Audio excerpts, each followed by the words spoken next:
Takže zdravím vás, priatelia, pri svojom čajovacom videjku, tak ako som spomínal v tom predchádzajúcom. Chcel by som sa povenovať viac nálevovej príprave zeleného pueru a vlastne ozrejmiť, prečo je to. Myslím si, že lepšie robiť viac nálevovo ako jedno nálevovo.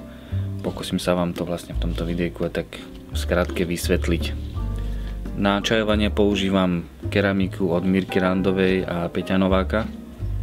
Sú to na slovo vzatí odborníci, takže som veľmi spokojný, je to aj kvalitné, nádherné, takže úplne super.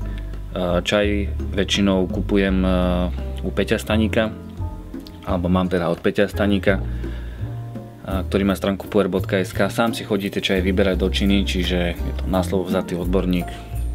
Myslím si, že pokiaľ chcete naozaj kvalitný, dobrý čaj, tak treba určite kupovať od neho.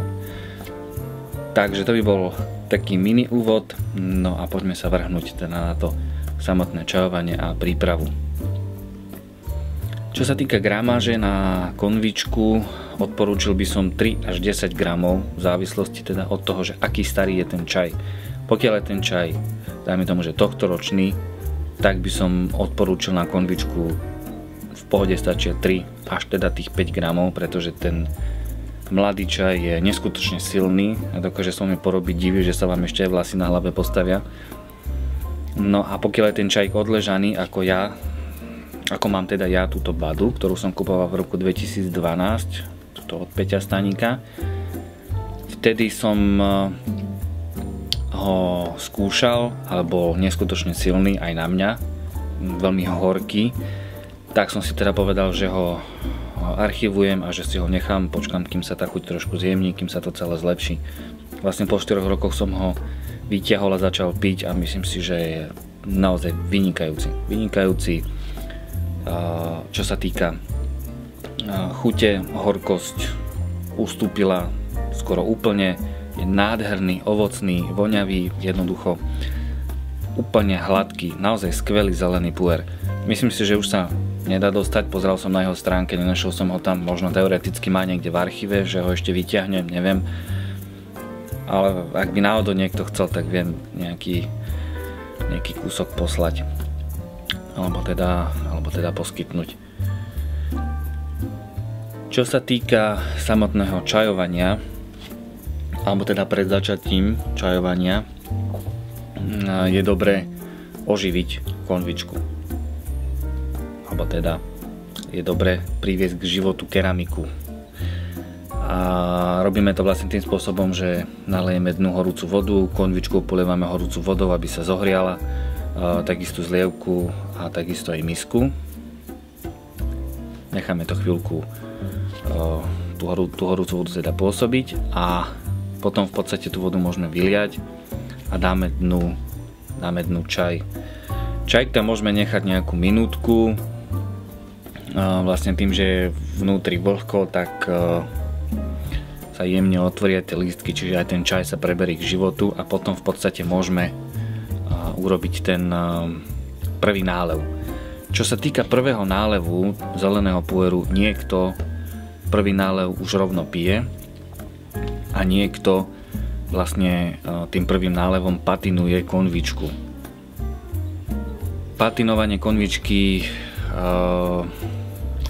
ja to vlastne s touto konvičkou nerobím, čo mám od Peťa Nováka. Mám jednu, ktorú mám vlastne od Peťa Staníka, Yixingovú, ručne robenú, skvelý, nádherný kúsok. Takže tu sa môžete sa pokochať. Teraz odložíme na chvíľku čajové more. A je to vlastne jeden z takých, jak by som to povedal, topov, čo sa týka Yixingu. Myslím, že nejakých 150 alebo 170 eur stojí táto konvička. Je to naozaj dosť dať za takúto konvičku, ale tak keď sa človek chce niečomu seriózne venovať, že áno, tak peniaze určite nájde a obetuje. Ja mám túto konvičku za to, že som mu vlastne fotieval do e-shopu nejaké veci, tak mi ju daroval. Takže som sa k nej dostal ako slepý kurák k zrnu. Čiže patinujem túto konvičku Yixingovú.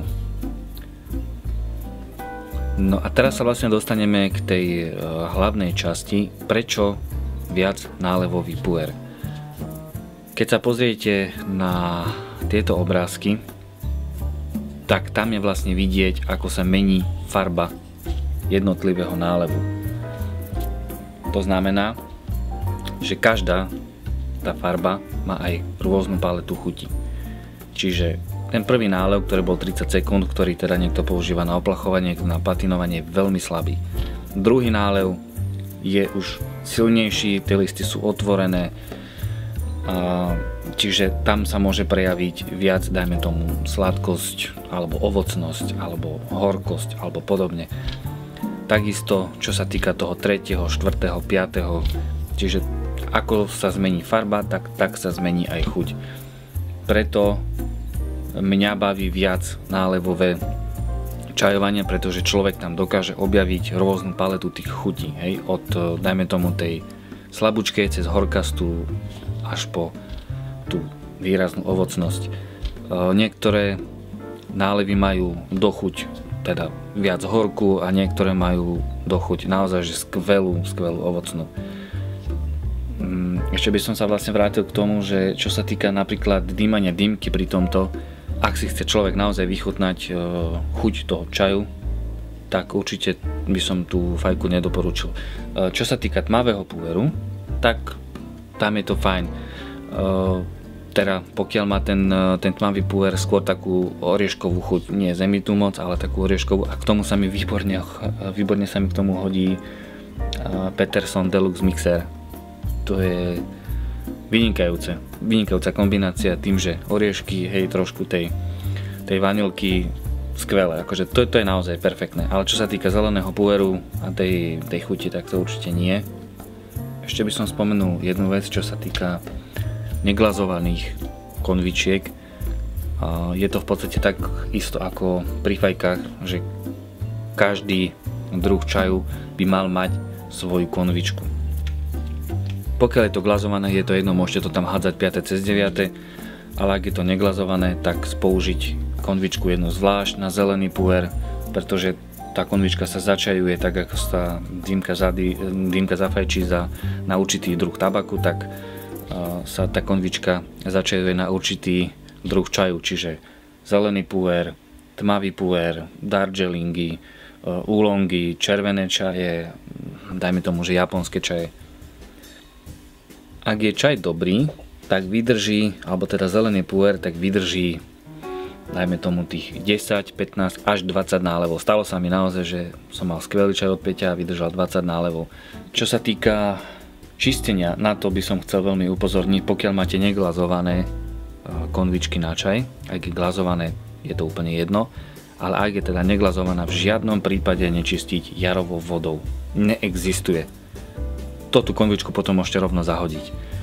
Čiže horúcou vodou vypláchnuť, ak máte sitko zapchaté s dreveným špárátkom, jemne prešpárať, hotovo, stačí a nechať vyschnúť. V žiadnom prípade teda nie jarovú vodu.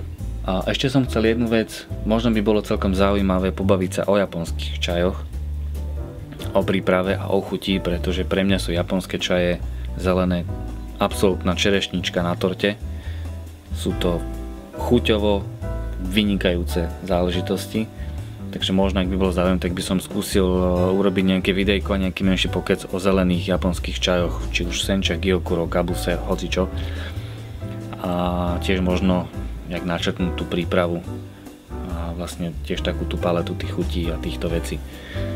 Takže to by bolo všetko zatiaľ z mojej strany. No a najbližšie sa teda uvidíme pri nejakom výjimkovom videu. Tak snáď som vás neodvodil k smrti.